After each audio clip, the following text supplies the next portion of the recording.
Hizi ni dalili za hatari kwa wewe mwanaume. Ikiwa ukiamka asubuhi uume wako umelala, tambua hiyo ni hali ya hatari ya kiafya.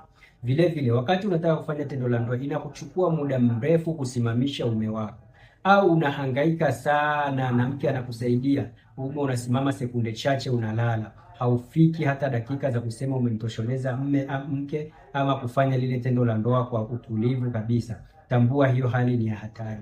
Vile vile, kama inatokea muda mwingine unashindwa kuzuia mkojo wako, mkojo ukija unatoka wenyewe, au mkojo unapohisi mkojo unashindwa kukojoa, hii ni hatari, ni hali ya hatari kwako, uchukue hatua mapema za kiafya.